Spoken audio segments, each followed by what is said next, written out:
Bonjour à tous. Alors j'aimerais bien savoir qui compose cette assemblée. Alors, on ne va pas se présenter un à un, on n'aurait pas le temps, mais simplement je voudrais savoir qui fait partie d'entreprises de plus de 500 personnes. On a une grande majorité, d'accord. Des entreprises de moins de 500 personnes. C'est quand même pas mal. Des administrations ou des établissements de santé. 2, 3. 4, 5, oui. Okay. Des associations. 3, d'accord, ok. Merci, ça donne un petit peu une vue avec un maximum de grandes entreprises. Ouais, voilà. Il y a peut-être des gens d'enseignement aussi? Ah oui, des gens de l'enseignement. Ah oui, très bien. Voilà. Donc moi j'ai démarré l'UTC dès sa première année et j'ai pris ma retraite en 2009. Voilà, où j'ai fait un grand pèlerinage depuis Le Puy jusqu'à Saint-Jacques-de-Compostelle en 75 jours. Et ça a été un changement radical dans notre vie. Et à partir de là, l'idée de créer une entreprise pour déployer les produits de 25 ans de recherche, une vingtaine de thèses passées à l'UTC, avec une idée, rendre applicable, simplifier, encore simplifier, pour avoir des outils opérationnels qui puissent servir à nos organisations, avec la grande question qui était la mienne, comment se construit et comment se détruit la confiance. Voilà, ça a été le guide pour savoir dans quelle direction nous devions aller.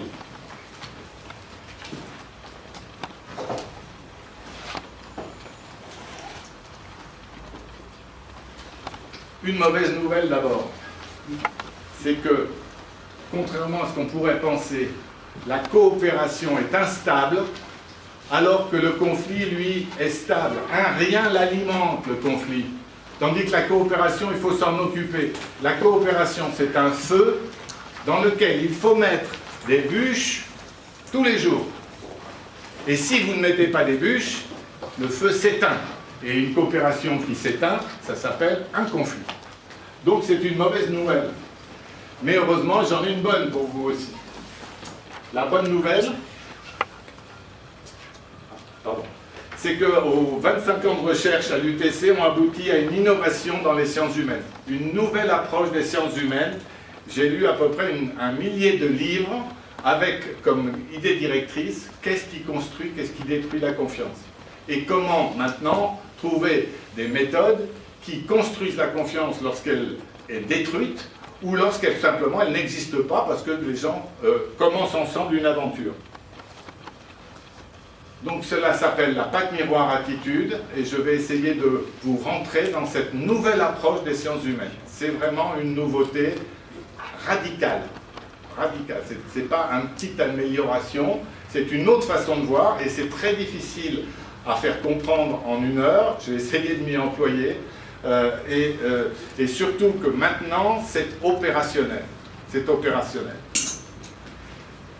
Voilà, alors les problèmes, vous les connaissez tous, vous les avez dans vos organisations, les anciens et les nouveaux, les gens d'usine, les gens de bureau, les commerciaux et les fabricants, les gens qui sont responsables de la qualité et ceux qui sont responsables des coûts. On sait très bien qu'un beau jour, ça ne va pas se passer très bien entre eux. Voilà, les clients et les fournisseurs, les cadres et les employés, la direction et les syndicats, voilà tous nos domaines d'action. Pourquoi rencontrons-nous des difficultés relationnelles dans notre vie professionnelle, mais aussi dans notre vie associative et familiale et citoyenne? C'est que nous sommes tous, et ça c'est la base de mon anthropologie, uniques et défaillants. Alors tout le monde aimerait bien être unique, il n'y a pas 2 personnes comme nous, mais ce qu'on a beaucoup plus de mal, c'est d'accepter qu'on soit aussi défaillant. Donc on n'est pas parfait, et ça crée des difficultés. Et cet unique et défaillant, on le retrouve sur le plan du corps.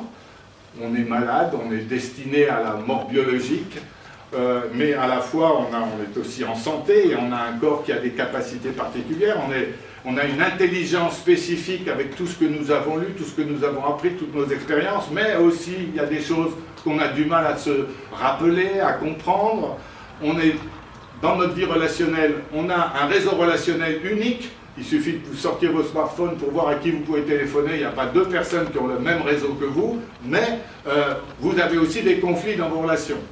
Et dans mon équipe où on travaille sur la coopération, eh bien, j'ai eu des conflits évidemment majeurs. Le but n'est pas le zéro conflit, le but est une attitude constructive dans les conflits. Parce que les conflits peuvent devenir une source d'information extrêmement puissante à exploiter. Voilà, et on est aussi unique dans notre identité, dans notre lignée familiale, dans notre nationalité, etc. La rencontre de deux êtres uniques et défaillants, qu'est-ce que ça crée? Mathématiquement, je dirais, ça crée de la différence. Ça crée de la différence. Et le but n'est pas d'annuler cette différence. Le but, c'est de vivre avec cette différence. Or, il y a un cliché qui traîne partout, la différence est une richesse. C'est pas faux, mais c'est seulement la moitié de la vérité. Je reprends la phrase de Jacques de Bourbon-Busset, un auteur qui a beaucoup travaillé sur la confiance, je vous recommande ses livres. La souffrance de la différence n'est acceptable que dans la joie de la reconnaissance. C'est-à-dire que la différence est d'abord souffrance, que l'autre ne veuille pas faire comme moi, ne s'y prendrait pas pareil, n'a pas les mêmes objectifs, n'a pas les mêmes valeurs, n'a pas les mêmes critères de décision, c'est difficile à vivre, c'est souffrant. Mais ça devient une source potentielle d'innovation si je reconnais le caractère unique de l'autre et que l'autre reconnaît mon caractère unique. Et puis il va falloir se débrouiller avec nos défaillances. Et ça, c'est pas facile. Voilà l'origine fondamentale des difficultés relationnelles, d'après moi. Alors, ces deux personnes si différentes, comment peuvent-elles coopérer? Alors, l'énéagramme, pour nous éclairer, combien d'entre vous ont déjà entendu parler de l'énéagramme? Un bon tiers, c'est pas mal. Je vous encourage à lire ça. Chez Marabout, vous avez le De Lassus, qui est un excellent ouvrage d'introduction. L'énéagramme, c'est une explication des différences psychologiques que l'on peut trouver chez les êtres humains. Et leur idée fondamentale, c'est que quand nous étions enfants, nous avons eu une peur majeure. Et que nous nous sommes structurés pour faire face à cette peur. Et l'énéagramme a décidé de privilégier 9 peurs fondamentales. Et donc, 9 types de personnalités, parce que ces peurs vont structurer nos stratégies, nos façons d'envisager la vie, nos amitiés, nos relations humaines. Et quelles sont ces 9 peurs? Il y en a qui ont peur du défaut. Et ce sont des gens qui risquent de critiquer les autres parce qu'ils voient les défauts partout. Ils surlignent ce qui ne va pas bien dans une équipe. Les deuxièmes, ils ont peur du rejet. Ils ont peur de ne pas être acceptés par l'équipe. Voilà. Et donc, tout leur effort va être d'être au service de l'équipe, rendre des petits services pour être acceptés. Il y en a qui ont peur de l'échec. Ils veulent réussir. Voilà. Et leur tentation, c'est de bluffer. C'est de passer par de dire qu'ils n'ont pas échoué, refuser de voir, dénier leur échec. Il y a ceux qui ont peur de la banalité. Ils veulent être originaux. Ah là là, si c'est comme d'habitude, alors ça ne va pas. Il faut absolument faire autrement. Ils ont peur de la banalité. Les numéros 5, ils ont peur du manque d'information et de compétences. Ce sont des gens qui veulent être des experts dans leur domaine. Ils veulent tout savoir. Ils ramassent, quand ils vont quelque part, ils ramassent toute la doc, et puis ils veulent être le plus compétents, mais alors sur un domaine. Sur un domaine. Il y en a qui sont loyaux, ils ont peur de la trahison. Ils ont peur que les gens ne suivent pas la loi, transgressent, soit corrompent les gens. Ils ont peur des trahisons. On passe des alliances. Est-ce qu'ils vont tenir leur alliance? J'ai peur de la trahison. Il y en a qui ont peur de la souffrance. Eux, ce qu'ils veulent, c'est le bien-être. Et dès qu'ils ont une petite souffrance, alors il faut fuir la souffrance. Enfin, les numéros 8, ils ont peur de la faiblesse. C'est des sois forts, ce sont des dirigeants d'entreprise, ils veulent atteindre leurs objectifs. Ils ne supportent pas, ils ont peur de la faiblesse. Et enfin, il y a ceux qui ont peur du conflit, ceux qui ne veulent pas supporter les tensions interpersonnelles, ceux qui ont comme objectif zéro conflit, ce qui n'est pas un bon objectif, parce qu'ils ne savent pas comment se comporter dans le conflit. Et voilà. Donc, voilà 9 peurs qui nous gouvernent. Mais toutes ces peurs proviennent d'une même peur fondamentale qui est la peur de la finitude et de la mort. Parce que le défaut annonce la fin, parce que le rejet annonce le fait que je ne serai plus au sein d'une communauté, parce que l'échec annonce la mort.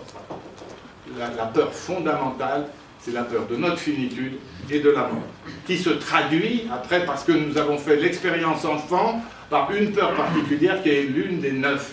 Alors, je ne prétends pas vous faire un cours sur les néagrammes, hein, il faut au moins 3 sessions de 3 jours pour bien comprendre les néagrammes, mais c'est quand même important de voir que nos peurs nous façonnent, nos peurs nous dirigent sans que nous le sachions. Et c'est important, si on en prend conscience, on peut en faire quelque chose d'extrêmement positif. Alors quand on veut se faire coopérer 2 personnes, c'est-à-dire 2 personnalités, on va avoir des tas de difficultés. Et essayons de les décrire. En effet, chacune des personnes a son caractère propre. Alors, si on prend les néagrammes, vous avez les 9 peurs, mais il y a plein d'autres systèmes de classification des personnalités, en particulier le MTBI, qui est utilisé globalement dans les entreprises pour l'embauche. Il y a plein de méthodes, hein. Je ne vais pas rentrer dans toutes ces méthodes. Chacun possède ses peurs et ses valeurs personnelles. Alors les peurs, c'est les néagrammes. Chacun a des valeurs qui sont importantes pour lui, qui donnent sens à sa vie. Chacun possède ses savoirs, ses savoir-faire et son expérience, qui est unique. Chacun possède sa représentation de la situation et de son contexte. Chacun vit dans des temps et des rythmes. Ça, c'est un peu plus fin, des temps et des rythmes propres, et découpe le temps et les territoires et les projets différemment. C'est très frappant. Moi, j'ai beaucoup travaillé avec l'industrie en étant universitaire. Nous, l'année scolaire commence en septembre et se finit en juin. Et pour les industriels, ça commence au 1er janvier et ça se termine au 31 décembre. Et tous les industriels voulaient, dans les contrats que j'avais avec eux, que je leur remette mes rapports de fin d'études au mois de juin. Mais au mois de juin, moi, j'ai 5000 pages à corriger d'examen. Je ne peux pas le faire à ce moment-là. Vous voyez, c'est des différences qui font que si on ne se le dit pas, ça va être « Comment vous ne m'avez pas rendu votre rapport à temps ?» Chacun possède son système de préférence. Ça aussi, le système de préférence, c'est très important. Les critères qui nous font préférer une solution plus que l'autre et sa logique de décision. Voilà. Donc, sa gouvernance, en gros. Donc, vous voyez, nous avons tous quelque chose de spécifique dans tous ces domaines. Et quand nous allons rencontrer une autre personne, eh bien ça va clasher, parce qu'il a un caractère différent du mien, parce que ses peurs ne sont pas les miennes, ses savoirs, ses savoir-faire ne sont pas les miens. Comment passer des difficultés de la personne aux difficultés de l'organisation? Eh bien, dans une organisation, chaque entité a ses structures et ses objectifs propres. Et on va retrouver, chacune des structures possède son système d'information. Chacun possède ses moyens, ses méthodes et ses outils. Chaque entité possède sa représentation du contexte, de la situation, des rapports de force qu'il y a entre les organisations. Chacun vit dans des temps et des rythmes propres et découpe le temps, les territoires, les projets différemment. Donc on retrouve, si vous voulez, au niveau des organisations, les différences interpersonnelles. Et toute rencontre peut être qualifiée comme à la fois interpersonnelle, interinstitutionnelle et interculturelle. Il y a toujours ces 3 dimensions quand on rencontre quelqu'un, et c'est très important de savoir si on rencontre des difficultés. Est-ce que c'est une difficulté de personnalité, la rencontre interpersonnelle? Est-ce que c'est une difficulté entre nos organisations? Ou est-ce que c'est une difficulté culturelle, d'interculturalité? Ça, c'est déjà un premier tri, si vous voulez, dans les difficultés qu'on rencontre dans les relations humaines. Voilà. Chacun possède son système de gouvernance. Alors là, c'est le plus critique dans les organisations. Voilà comment nous, on décide, voilà comment on s'organise, et voilà comment on décide. Voilà, ça, c'est vraiment... et quand 2 entités veulent collaborer, eh ben, il y a 2 systèmes de gouvernance qui vont devoir travailler ensemble. Et c'est pas facile. Alors, il existe plein de méthodes actuelles. Et quand je vous ai dit que j'allais vous présenter une méthode en rupture, c'est qu'il faut quand même essayer de voir pourquoi les méthodes classiques ne fonctionnent pas. La première difficulté des méthodes classiques, c'est la non prise en compte de la complexité des interactions. Nous prenons dans ce que je vais appeler notre méthode, la patte miroir attitude, comme objet d'étude, les interactions. Donc nous, c'est la focalisation sur les interactions. Ce n'est pas la fiche de poste qui nous intéresse. Elle est importante, il faut la connaître. Mais c'est l'interaction que deux postes vont avoir l'un avec l'autre. Et ça, c'est décrit nulle part. C'est décrit nulle part. Donc notre objet d'étude n'est pas celui des autres méthodes. Deuxièmement, il présente des difficultés au moment de la prise de décision, au moment du choix des objectifs et des critères d'évaluation, et en général, qui décide lorsque deux organisations veulent coopérer, ben, la plus puissante. Celle qui a les cordons de la bourse, et c'est elle qui décide, voilà, au lieu d'essayer de faire une co-décision.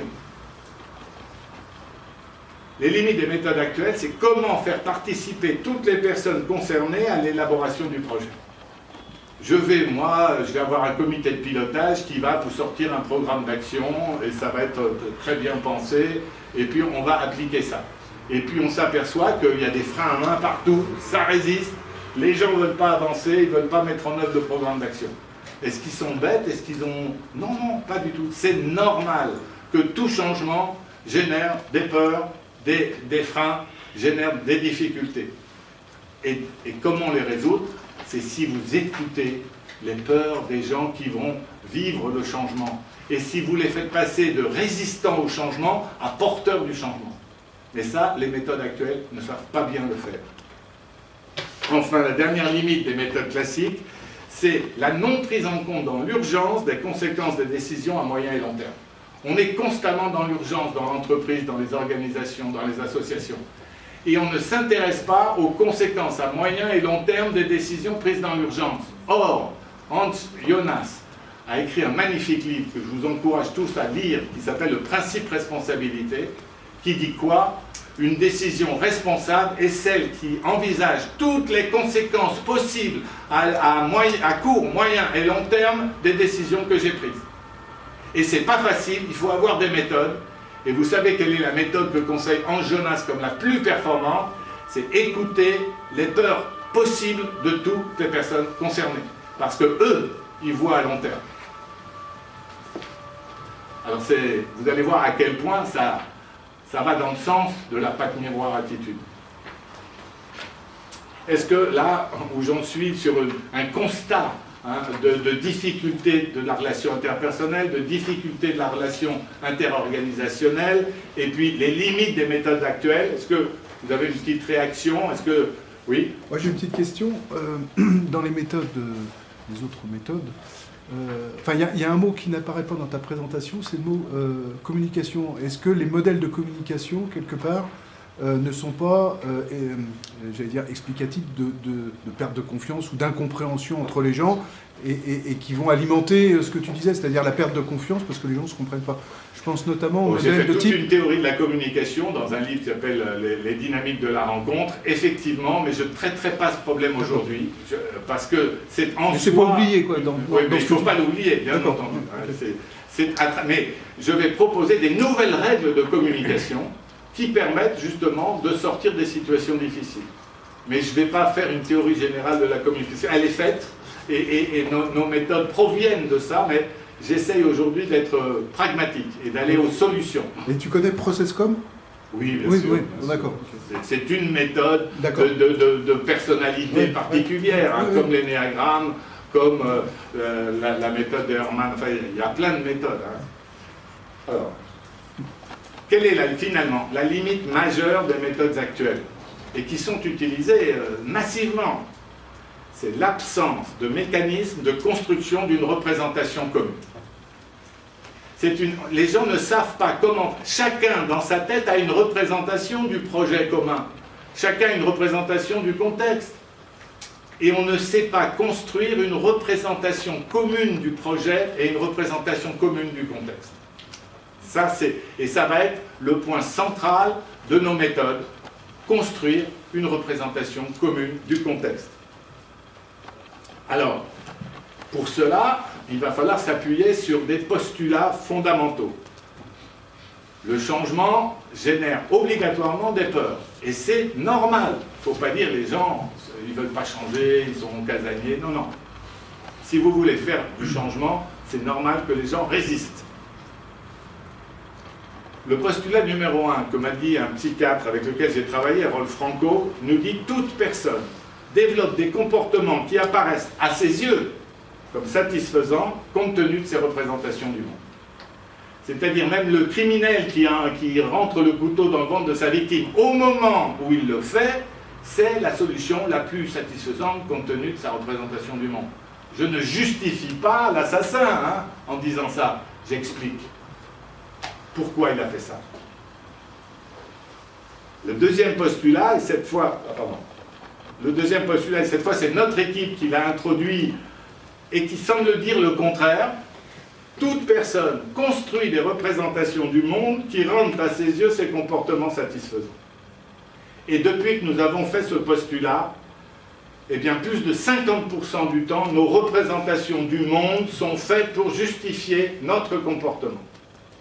Donc, on a, je dirais, pour donner des chiffres un peu idiots, mais 40% du temps, on construit des représentations et on construit des comportements qui sont satisfaisants par rapport à nos représentations, mais 60% du temps, nous construisons des représentations qui rendent satisfaisants nos comportements. Je me justifie. C'est l'auto-justification, et ça, c'est la majorité de nos communications.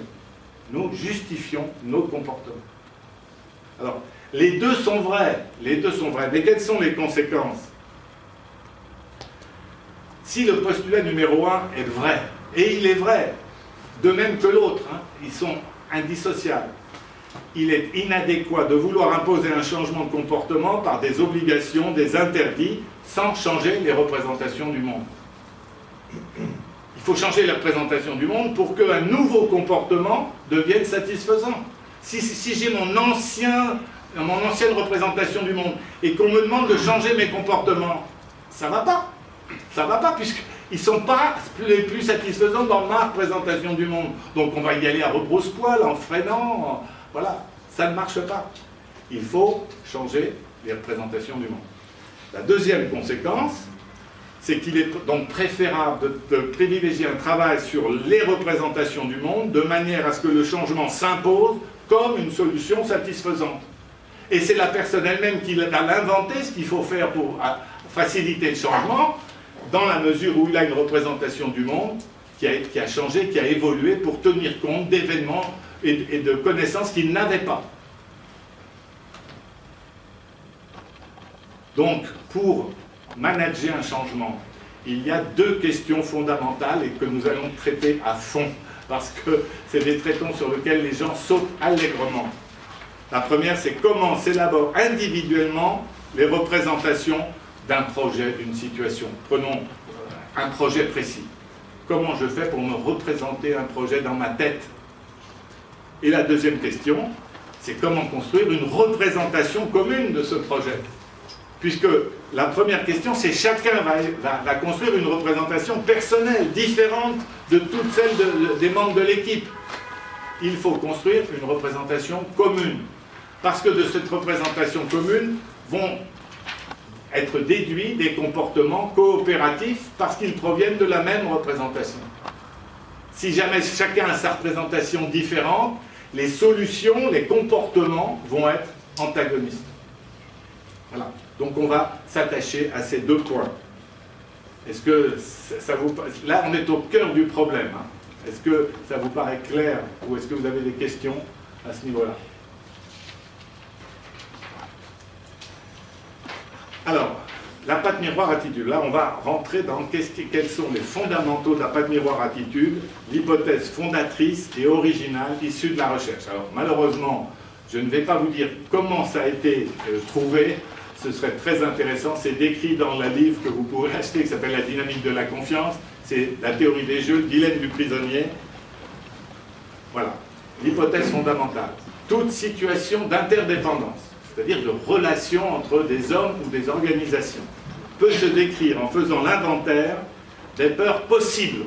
Et le mot possible est extrêmement important, parce que ces peurs possibles sont indicatrices des dangers possibles.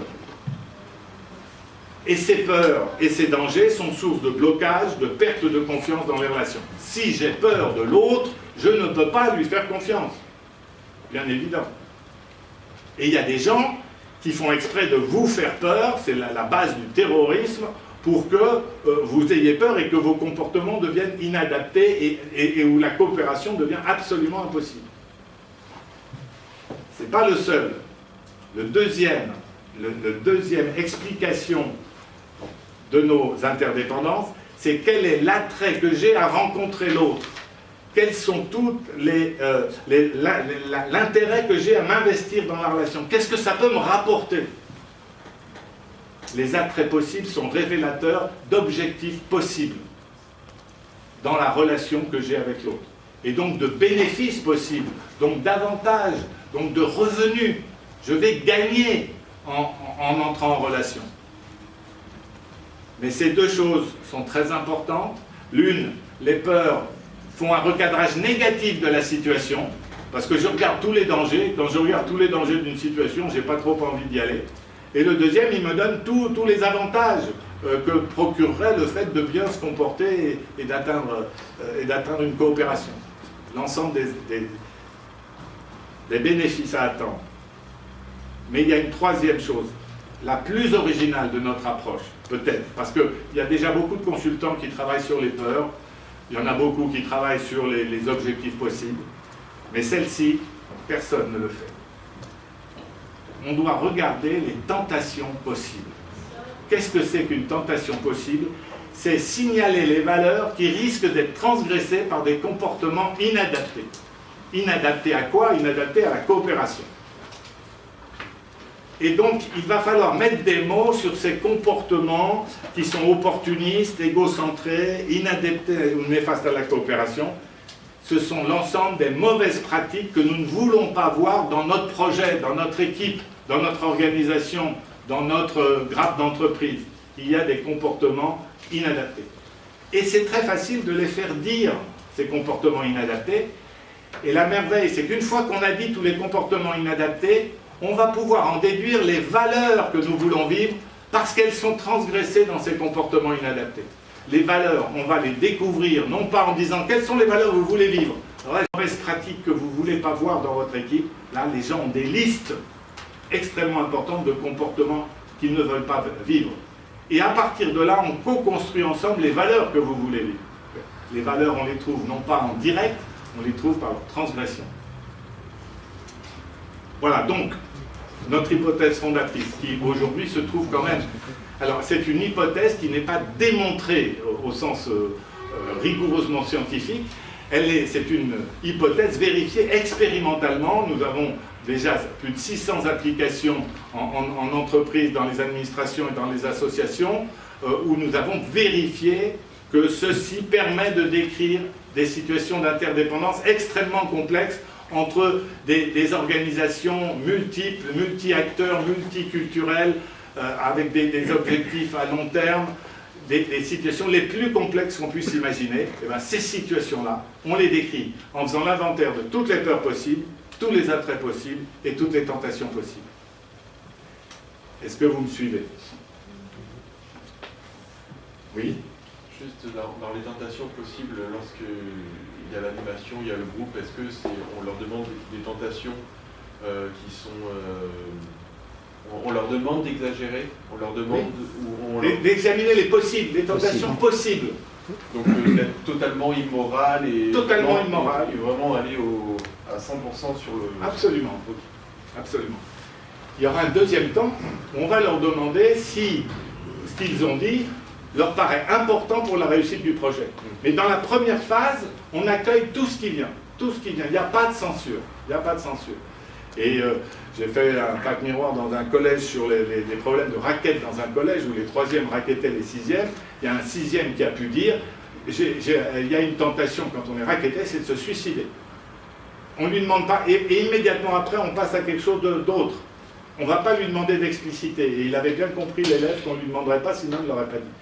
Mais c'est une tentation possible. Voilà. Ok, donc ça c'est l'hypothèse fondamentale, vérifiée expérimentalement. Alors, je ne vais pas vous donner une démonstration vraiment scientifique, mais je vais vous montrer comment ça marche. Parce que vous vous rappelez que l'énéagramme, il y a 9 peurs. Bien, moi, j'ai repris l'énéagramme en disant, ben, s'il y a 9 peurs, il y a 9 attraits, il y a 9 tentations. Et j'ai relevé le défi. Vous avez peur de la mort, ben, vous avez l'attrait de la vie. Vous avez peur du défaut, vous avez l'attrait de la qualité. Vous avez peur du rejet, eh ben, vous avez l'attrait de la juste place. Vous voyez qu'à chaque peur, je peux trouver l'attrait correspondant. Et pour aller jusqu'au bout, il faut que je regarde les tentations. Eh ben, la tentation, c'est de la toute-puissance. J'ai peur du défaut, j'ai l'attrait de la qualité, et j'ai la tentation d'être en colère chaque fois que je vois un défaut.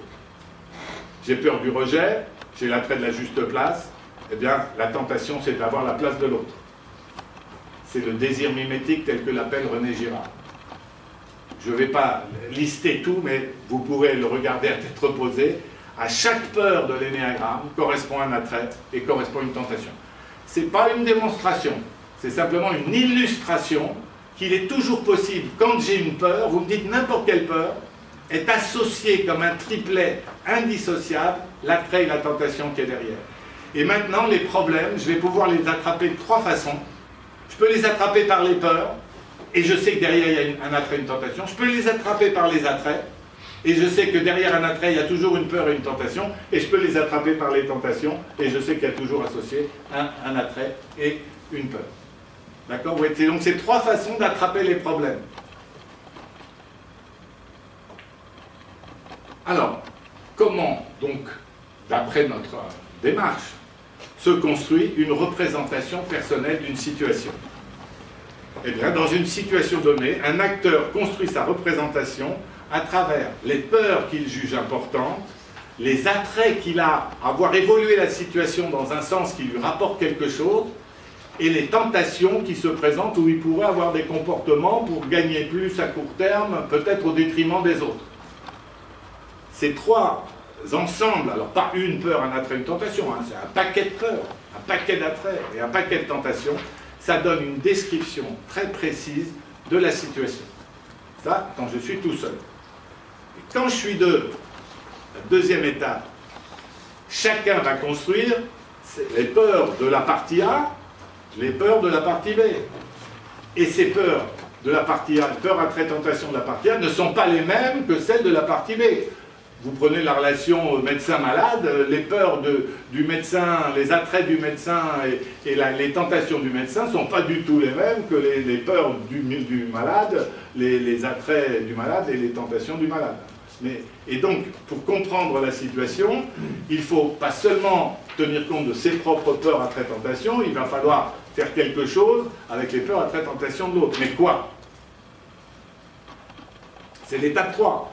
Je vais commencer à imaginer quelles sont les peurs de l'autre, les attraits de l'autre et les tentations de l'autre. Oh, il y a des gens qui ne sont pas capables de faire ça. Il y a des gens qui... Mais, à mon avis, on le fait inconsciemment.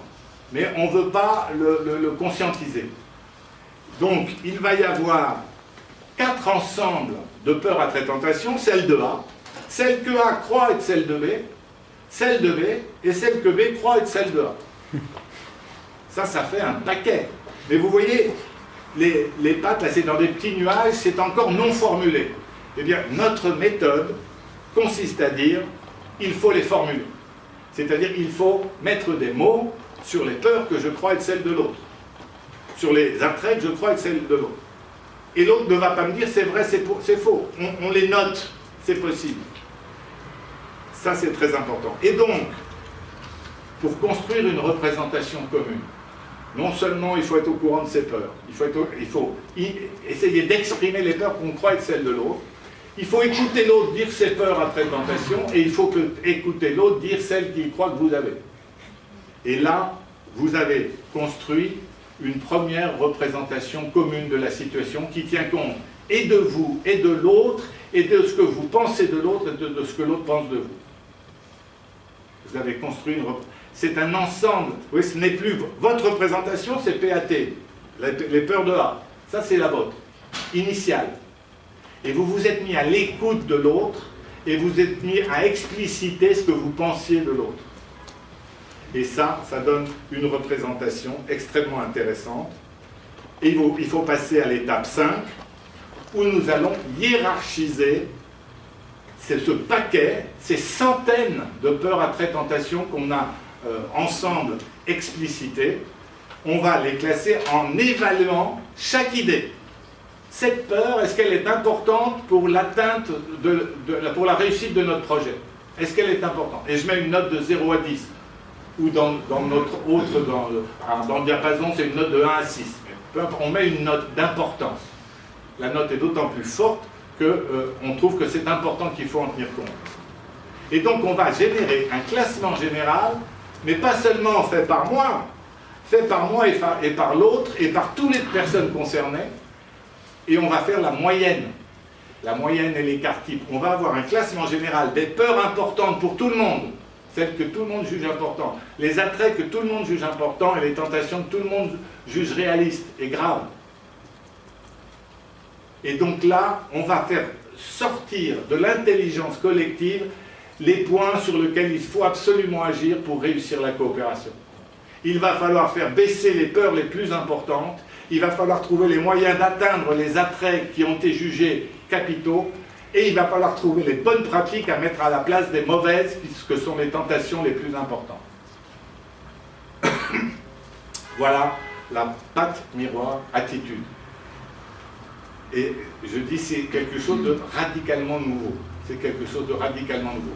Construire ensemble une représentation commune de la situation et du projet pour lequel nous sommes ensemble. La chose formidable, c'est qu'une fois qu'on a fait ça, on va pouvoir poser sur la situation un diagnostic commun. Pas le diagnostic de Gilles, pas le diagnostic de Jean, pas le diagnostic de la société A et de la société B. Non, un diagnostic commun du client et du fournisseur sur leurs relations. Et il y a 6 formes de relations possibles. Le cas favorable, les attraits sont très importants, les peurs toutes petites, les tentations toutes petites. On les a notées, donc on sait leur valeur. Ce cas favorable, on le rencontre extrêmement rarement dans les cas où on est appelé, parce qu'on ne fait pas appel à pas de miroir quand ça va bien. Mais simplement, c'est aussi assez rare dans les relations humaines, il faut le dire. Pour information. Voilà, pour information. Ce qu'il faut atteindre, la situation favorable, c'est lorsque les peurs et les tentations sont à moitié des attraits. C'est-à-dire que la situation est pilotée par les attraits, il y aura toujours des peurs, mais si elles sont plus faibles que les attraits, on va les dépasser. Il y aura toujours des tentations, mais on y veillera et ça pourra bien se passer. Cette situation standard, c'est celle auquel il faut se ramener. Mais il y a 4 situations difficiles que tout le monde appelle conflits. Et qu'en fait, c'est 4 conflits radicalement différents. Ce n'est pas 4 conflits. C'est quoi? C'est quand les peurs sont très importantes. Guichet unique social dans la Somme, 45 assistantes sociales, 120 peurs du guichet unique social. Comment voulez-vous qu'une direction fasse passer une idée qui génère 120 peurs? 120 peurs. Le blocage est total. Elles ne participeront pas à la mise en place du guichet unique social. Ça les empêche même de voir les attraits. Nous avons passé une matinée à écouter ces 120 peurs. Une matinée, 3 heures.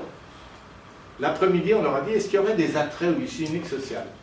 Vous savez combien elles en ont trouvé? 55. Et elles nous ont dit, si vous nous aviez demandé les attraits ce matin, 0 attrait. On n'a pas écouté nos peurs, on ne peut pas voir les attraits. C'est pas possible. Donc voilà, la situation de blocage.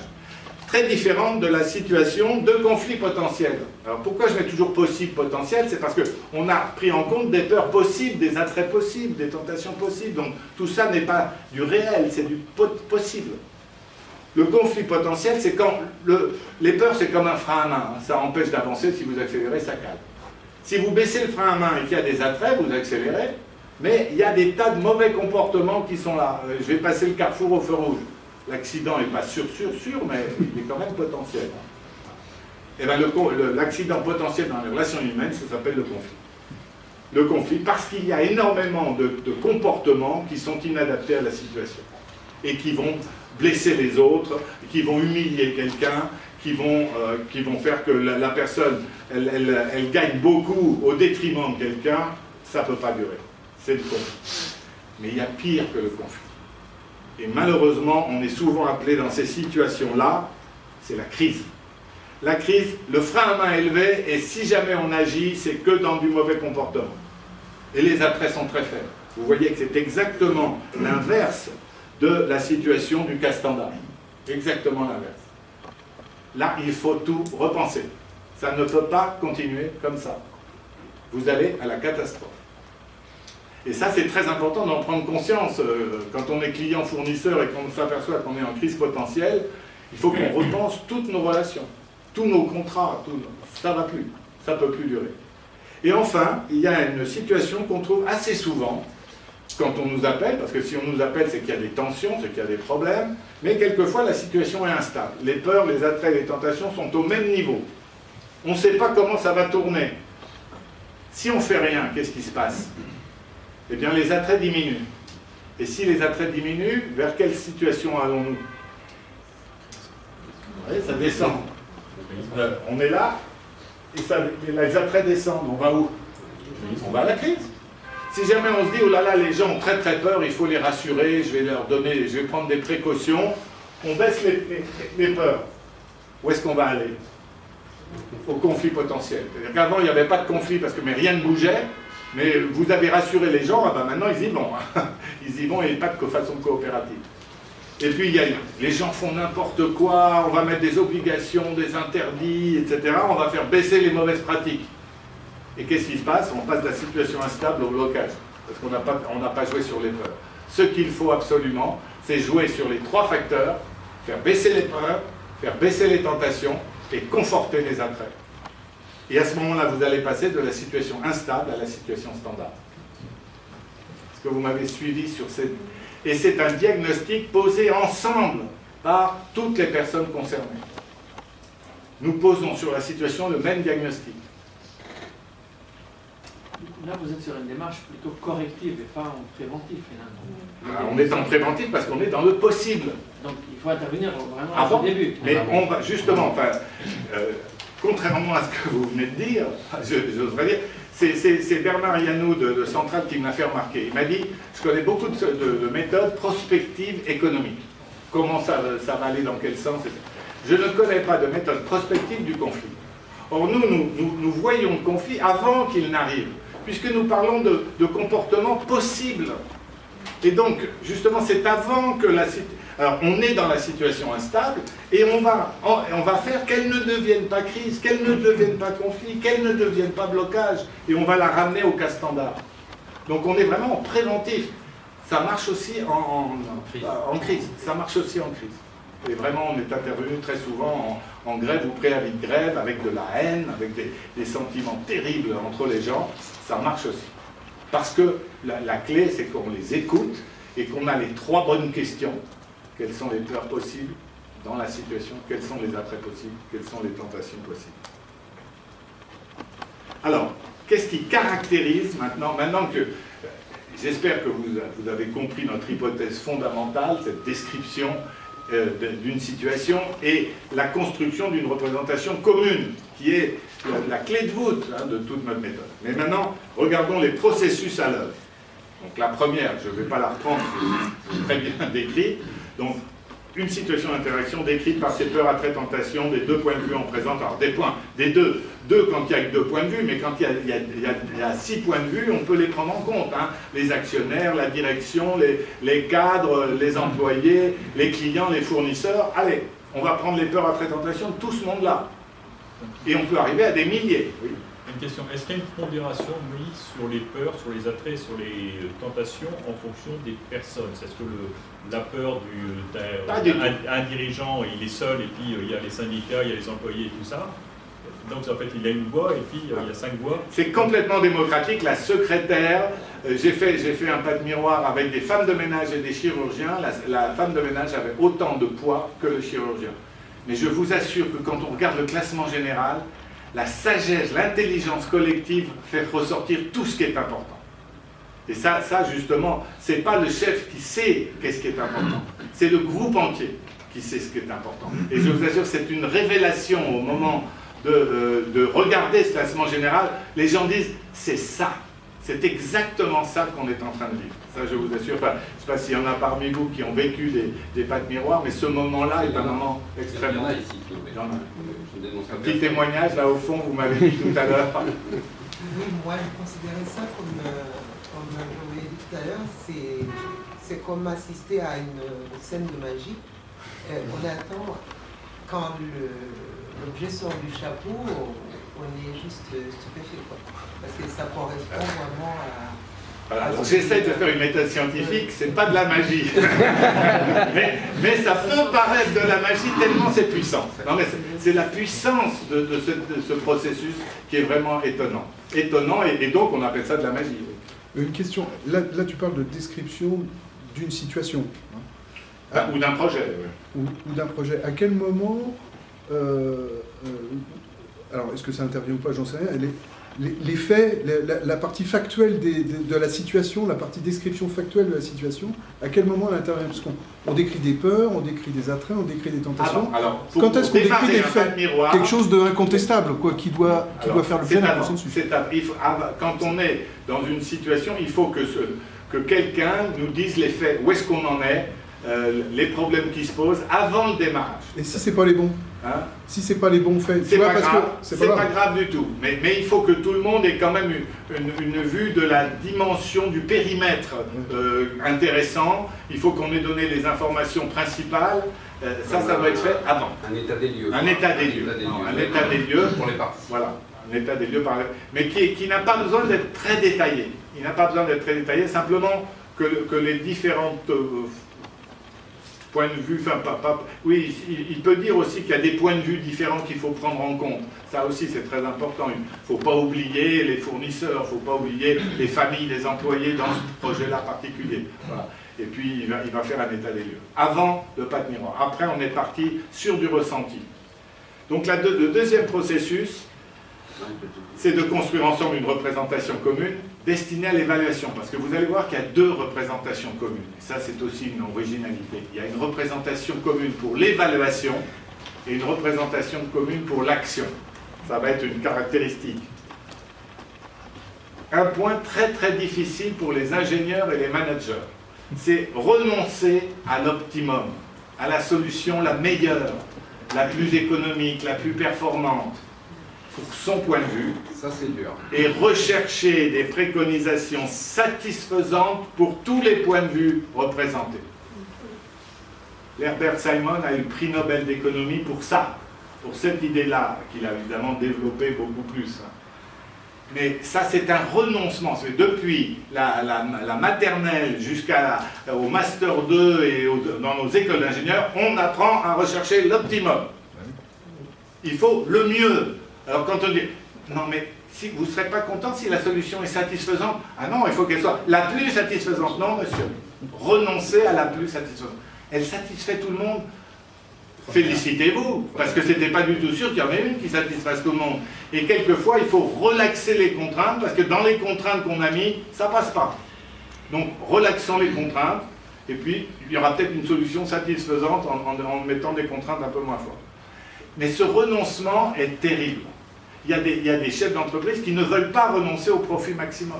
Absolument pas. C'est la condition, eh ben, on ne fonctionnera pas ensemble. On ne peut pas. Voilà. Et ça... alors, par contre, la recherche de cette solution satisfaisante, elle doit bénéficier des apports de toutes les personnes concernées, et on doit se mettre en créativité pour créer quelque chose de nouveau et d'inventif. Hein. On est là dans une phase de créativité. Je peux donner un exemple peut-être. J'ai travaillé cette année, avec Francis d'ailleurs, qui est dans la salle, avec 3 sociétés dans la région d'Angers qui réfléchissaient à fusionner. Donc 3 concurrents exactement sur le même marché. S'ils fusionnent, s'ils créent une société ensemble, ils deviennent numéro 1 en Europe sur leur... Donc les attraits, il y en a plein. Voilà. Donc c'est pratiquement les mêmes attraits. Beaucoup de peur de travailler avec des concurrents, et puis des tentations, bien sûr. Hein, tentation qui c'est qui va prendre le pouvoir, de donner la vérité des chiffres, tout ça. Et la recherche, si chacun des 3 est dans la recherche de l'optimum, pour lui, on ne peut pas s'en... C'est terminé, il n'y a même pas besoin de chercher à fusionner. Oui, ça sera un rêve d'être numéro 1 en Europe. Et ça restera un rêve.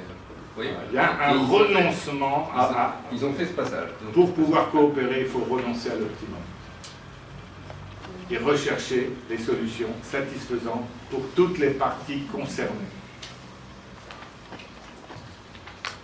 Enfin, il ne s'agit pas seulement d'avoir un diagnostic commun, une représentation commune pour l'évaluation, il faut construire un programme structurant les préconisations qui ont été données par toutes les personnes concernées en axe d'action, constituant une deuxième représentation commune pour agir ensemble de façon coopérative et synchronisée, et surtout précise, avec un QQOCP, c'est-à-dire qui fait quoi, où, quand, comment, pourquoi. Il faut que chaque action ait son responsable, et que ce responsable sache ce qu'il doit faire précisément. Et la chose importante, c'est pas seulement son responsable doit savoir ce qu'il doit faire, c'est toutes les personnes concernées doivent savoir ce que chacun des personnes concernées doit, quelle est sa responsabilité d'action. Donc le programme d'action doit être distribué à tous ceux qui ont contribué à son élaboration. Ça, c'est un point très très important parce qu'on s'aperçoit que dans des équipes, je sais ce que je fais, je sais éventuellement celui que je rencontre le plus souvent, mais les 10 autres, je ne sais absolument pas ce qu'ils font, quelle est leur responsabilité. Voilà. Là, aboutir à un programme d'action où chacun sait ce que l'autre fait, quel est son domaine de responsabilité. Voilà, donc c'est des processus... Oui. Du coup, la deuxième recommandation, c'est le programme d'action, la première. C'est l'analyse. L'analyse, ça va être des thèmes. Quand on a le classement général, on va pouvoir créer des thèmes en regroupant des peurs, attraits, tentations par des problèmes transversaux. Et c'est les thèmes incontournables. Mais je vais y venir dans la suite quand on va rentrer plus dans la méthode. Là, je suis dans les processus généraux. Hein. Voilà.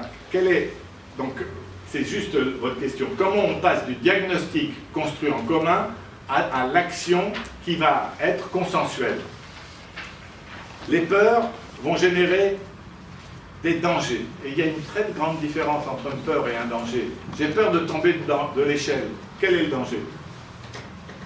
Un mot sans verbe, la chute.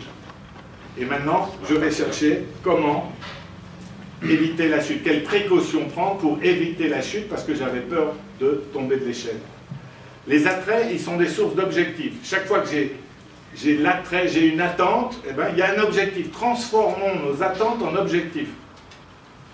Et à partir de là, une fois que j'ai un objectif sans verbe, il y a des exceptions. Quelquefois, l'objectif lui-même est mouvant. Par conséquent, il faut suivre l'évolution du marché. Là, on ne peut pas ne pas mettre de verbe, mais il faut faire l'effort d'essayer que l'objectif soit une situation qu'on veut atteindre et non pas un verbe. Et c'est une fois que l'objectif est clairement défini, quel est le moyen et la stratégie qui me permet d'atteindre l'objectif. Pour les tentations, comme je vous ai montré tout à l'heure, on découvre les valeurs qu'on a envie de vivre par leur transgression, on va mettre des mots sur les valeurs, et là je suis en train de faire un lexique des valeurs, parce qu'on s'aperçoit que les gens ont 4 mots pour parler de valeurs. Il y a 200 valeurs possibles, et ils ne savent pas mettre des mots sur les valeurs qu'ils ont envie de vivre. Et ça, c'est un point très important. On introduit un débat éthique dans l'équipe projet. Quelles sont les valeurs? Et pas des valeurs qui planent à 10 000, c'est des valeurs concrètes du quotidien. Et ça va générer des règles de comportement et des bonnes pratiques qu'on va co-construire. Et si ces règles sont co-construites, elles seront suivies. Cela va amener les 3 dimensions du management. Le management des risques à partir des peurs qui a généré des précautions. Le management des objectifs à partir des attraits qui ont généré des moyens et stratégies, et le management de l'éthique relationnelle qui, à partir des tentations, a découvert les valeurs et a mis en place les bonnes pratiques à mettre en place. J'ai accompagné pendant 1 an 12 managers de la Société Générale. À la fin de l'année, ils avaient mis ça en place et ils m'ont dit, avant, nous ne faisions qu'un tiers de notre travail, le management des objectifs. Ça, c'est quand même quelque chose de fort, de prendre conscience qu'un manager doit manager les risques, doit manager les objectifs et doit manager l'éthique relationnelle de son équipe. Ils vont licencier 900 personnes, Société Générale. Hein? Oui. Ils vont licencier 900 personnes. Après l'exercice, pas de miroir. Non. Comment est-ce possible? Qui m'a dit La Société Générale a annoncé 900 licenciements. J'ai travaillé dans un groupe de 80 personnes. C'est ceux qui font l'audit. Hein. Voilà. Je n'ai pas transformé la Société Générale. Ça, c'est vrai. Donc, nous proposons un nouveau type de management. Un nouveau type de management participatif qui convient à la mentalité française. Parce qu'il ne s'agit pas de co-gestion. qu'est-ce que permet notre approche du management? Elle permet aux participants d'étudier les interactions entre les grands acteurs qui interviennent dans leur projet de travail, de construire une représentation commune, j'ai assez insisté, d'identifier les enjeux par les dangers, objectifs et valeurs. C'est une nouvelle vision du projet. Dans notre projet, où sont les dangers? Quels sont les objectifs? Quelles sont les valeurs? Des centaines de dangers, des centaines d'objectifs, des centaines de valeurs. De poser un diagnostic commun, situation standard, blocage, conflit, crise, instabilité, d'énoncer des préconisations. Voilà ce que je propose pour faire baisser la peur. Il peut y avoir des préconisations antagonistes. Moi, je voudrais qu'il y ait plus de temps. Ah non, moi, je voudrais que le temps soit mieux structuré. On va prendre toutes les préconisations. Et on va laisser aux dirigeants les choses suivantes. Constituer l'équipe projet et définir sa finalité. C'est au skipper de dire dans quel port il a envie d'emmener son bateau. Ce n'est pas à l'équipe. Donc, il choisit son équipe et il choisit la finalité. Deuxièmement, à partir des préconisations co-construites par tous ses collaborateurs, il détermine un programme d'action. Il fait des choix. Il y avait deux préconisations antagonistes, je choisis celle-ci. Et il y a des préconisations que je ne vais pas faire parce qu'elles ne me paraissent pas urgentes, trop chères, non adaptées à la philosophie de l'entreprise. Donc c'est lui qui constitue le programme d'action. Et enfin, ça lui permet d'assurer ses responsabilités de management des risques, management des objectifs et management de l'éthique. Voilà une nouvelle façon de manager que j'appelle la patte miroir attitude. Un manager rentré dans la patte miroir attitude. Je crois que je vais avancer, je vais passer cette... En fait, la patte miroir attitude, c'est l'incarnation de la pensée d'Edgar Morin. Mais je ne vais pas avoir le temps de vous le faire aujourd'hui. Je vais aller assez vite à la suite. Voilà, si, peut-être on va aller là. La recherche d'optimum était impossible à appliquer parce qu'elle n'allait pas dans le sens d'un partenaire. Elle gênait terriblement un partenaire. Et donc l'optimum des coûts n'est pas compatible avec l'optimum de la qualité. Il va falloir trouver une solution satisfaisante et pour les coûts et pour la qualité. La logique du et à la place de la logique du ou, ça c'est fondamental. Si on reste au niveau des stratégies, c'est ou ma stratégie ou la tienne. Qu'est-ce qui gagne? Celui qui est le plus fort, celui qui a le cordon de la bourse, celui qui a le pouvoir. La logique du et, c'est prendre à la fois tes pensées et mes pensées. Mais on ne va pas parler tout de suite des solutions, parce que les solutions, elles sont antagonistes au départ, provenant de représentations différentes. On ne va pas parler de représentation, parce que la représentation de A et celle de B, ce n'est pas la même. On va partir des ressentis. Parce que les goûts et les couleurs, ça ne se discute pas. Je peux admettre que tu as une peur que je n'ai pas et que ta peur soit légitime. Je peux admettre que tu as une attente que je n'ai pas, mais elle est légitime. Et je peux voir que tu vois une tentation que moi je ne voyais pas, mais je la prends en compte. Donc l'endroit où nous pouvons faire la logique du et, c'est dans les peurs, les attraits et les tentations. Globalement dans les ressentis. Admettre que ce que ressent l'autre, eh bien, je dois le prendre en compte. Même si je n'ai pas ce ressenti-là. Mais je peux faire la logique du et. Et cette logique du et conduit à une représentation commune. Voilà. Dans la complexité émergent des processus favorables et défavorables. Alors en général, les responsables de projet qui voient émerger des innovations disent « je suis quand même un bon responsable de projet hein, ». Vous voyez, ça a donné. Quoi. Et puis, quand il y a des émergences défavorables, c'était trop complexe. C'est-à-dire qu'on va rejeter sur la complexité ce qui ne marche pas et on va s'attribuer ce qui marche. Or, dans un système complexe, arrivent des imprévus favorables et défavorables. Et qu'est-ce que c'est que manager dans la complexité? C'est voir les signes faibles, annonçant un imprévu favorable pour le pousser, et voir les signaux faibles qui annoncent un imprévu défavorable et le bloquer. C'est ça le management. Ça veut dire qu'il faut anticiper tout ce qui est anticipable et être attentif à ce qui n'est pas conforme à mon anticipation. Les choses ne sont pas réversibles, extrapolables, il y a des récursivités, des non-linéarités, des irréversibilités. Je ne dois pas m'attendre à que si ça a commencé comme ça continue comme ça. Non, il y a un plateau, et peut-être même que ça va redescendre derrière. Le fondamental, vous l'avez compris parce que je crois que j'ai bien martelé, c'est la recherche d'une représentation commune et non pas d'une addition de représentations individuelles. Tout ça génère, par opposition individualiste, opportuniste et autoritariste, une attitude coopérative, participative, pérennisée par la confiance. On peut dire qu'il y a des solutions compliquées, et il en existe beaucoup, heureusement, où les méthodes classiques et optimisatrices fonctionnent. Elles sont adaptées à... Lorsque vous avez un contrat juridique à faire, eh ben, il faut qu'il y ait un bon juriste qui vous fasse ce contrat. On ne va pas faire 15 personnes incompétentes en droit ne vont pas faire un bon contrat. Donc, il y a des problèmes où un expert tout seul est capable de trouver la solution. Et donc, il faut utiliser ces méthodes. Hein. Nombreuses méthodes, expertise éprouvée, répondent aux problèmes compliqués. Ils ne répondent pas aux problèmes complexes, parce qu'un problème complexe ne s'est jamais posé de cette façon-là, avec ces partenaires-là, et il va falloir co-construire, inventer une solution ensemble. Les méthodes issues de la pensée complexe ne sont pas adaptées aux situations compliquées et optimisatrices. Par contre, elles sont tout à fait adaptées aux situations complexes, où il faut réunir toutes les personnes concernées et constituer une intelligence collective qui invente des solutions innovantes. Donc nous avons fait, à partir de la recherche, 2 outils pour construire la confiance et conduire les projets complexes. Un jeu sérieux diapason qui, en quelques heures, permet la production d'une vingtaine de préconisations qui améliorent la situation. En quelques heures. C'est très rapide, on est au cœur du problème. Et une méthode scientifique beaucoup plus profonde, beaucoup plus, avec un domaine d'action beaucoup plus à très fort enjeu, fusion d'entreprises, réorganisation, découverte d'un nouveau marché, des changements massifs. Accélération, enfin lancement de projet, voilà, et qui, elle, en quelques jours, va générer donc un programme d'action.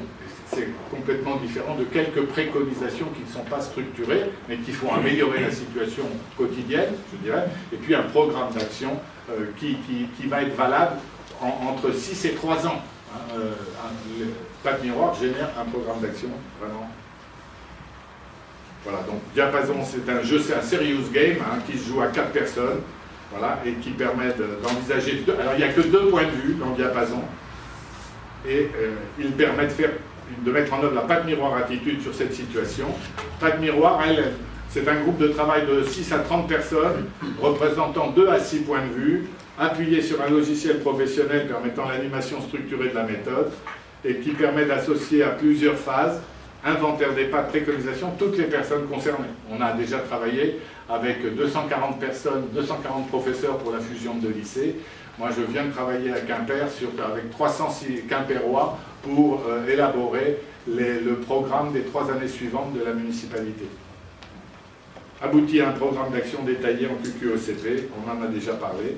Communiquer à l'ensemble des participants, ça c'est très important. Durer 2 à 5 jours d'animation. On peut résumer tout ce que j'ai dit en disant que nous vivons aujourd'hui une complexité subie, où il y a des projets difficiles à manager parce qu'il y a beaucoup d'acteurs, chacun a ses objectifs et ses logiques, les acteurs sont nombreux, la communication difficile. Or, il faut communiquer pour réussir, c'est absolument indispensable. Notre diagnostic, les visions sont différentes, voire divergentes, le projet commun n'est pas explicité, communication et coopération sont imparfaites ou rompues. Conclusion, le succès est incertain. On ne dit pas que ça va échouer, on dit que c'est difficile. Qu'est-ce que nous proposons? Une intervention Patte Miroir où on va utiliser la complexité, on va la valoriser par une vision commune sous forme de thème incontournable, par un plan d'action co-construit et par une équipe qu'on a soudée parce qu'elle a co-construit le programme d'action. La situation finale, c'est un projet clair et partagé. Chacun sait ce qu'il doit faire. Pourquoi? Pour baisser une peur, pour atteindre un objectif et pour mettre en place une bonne pratique. Et ce que doivent faire les autres, ce qui n'est pas écrit là et c'est pourtant très important. Chacun sait ce que doivent faire les autres. L'équipe est soudée, créative et communicante. Les conditions de la réussite sont vraiment réunies. Pourquoi? Parce qu'on a établi une vision commune, parce qu'on a construit un programme d'action, parce qu'on a construit une équipe coopérative et impliquée dans cette démarche. Voilà. Je vous remercie. Donc on peut peut-être entamer une discussion.